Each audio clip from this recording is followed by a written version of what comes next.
Welcome Tip-Top Tabletoppers. Today we are making this black one into this colored one. And we are going to discuss what mistake you should absolutely avoid. I bought these flawless blades because I really love the models.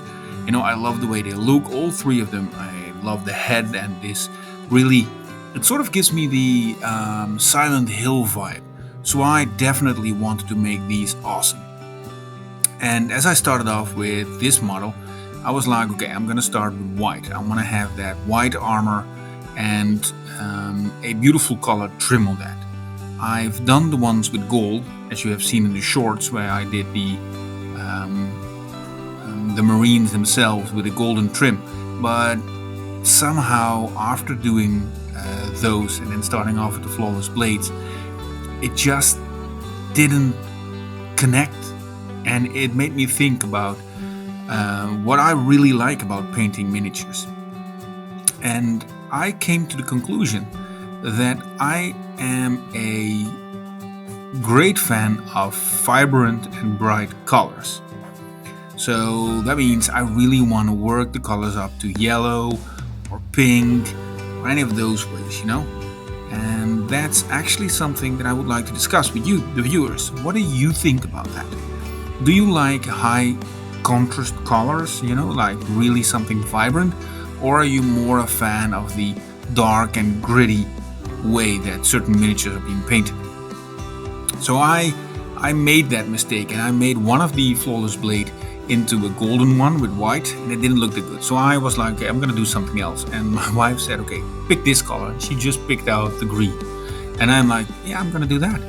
I'm gonna do the rest of them green. I'm gonna work the way up to yellow with night highlight transitions and just a beautiful color. So I started off with the dark green, and after the dark green I took a more yellowy green. I didn't mix them up. I just picked one of the bottles. I believe it was a Citadel one, I'm not quite sure. And as you can see, I'm just starting to mix them. So I mixed the green with the yellowy green, and I'm taking out the highlights. So the place from the cloak where the light hits the edges, and I'm keeping an eye on the way that the model is moved. Like the orb on his chest, it has a round spherical highlight, and then the cloak gets this more patchy way of highlighting. And I know if you look at it like this, it doesn't look that good. And that gets me to another mistake that many people make. Make sure your brush is wet enough. So that means the paint just flows out of it.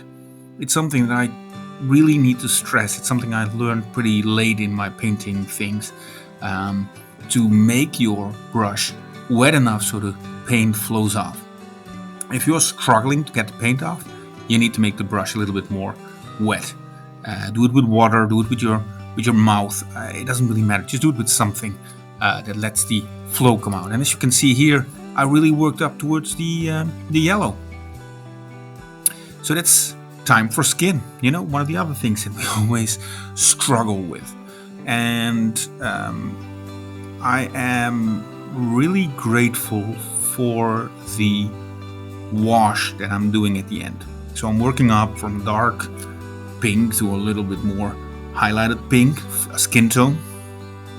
But at the end I'm doing a blue and red wash, and it kind of ties everything together. It gives the darkness a little bit of a purplish skin, as you can see here, and it really connects all the small islands. And then of course you do some details. The tongue, the beautiful tongue. I'm sorry, I just really love the model, and even though I was struggling with it, it is still a great model. Alright, for everybody who's still watching and is connecting to this and is thinking, okay, this looks good, just remember, use colors that you love, because if you enjoy making the model great, then everything goes a lot better. So that's the mistake that you don't want to make. Use things you love. If you love it, it's great. Alright, I've said more than enough, so I'm gonna ask everybody to hit the sub, do a follow, and help me get this channel up to 250 viewers. So everybody, I wish you guys a good night and keep your brushes wet. See you later.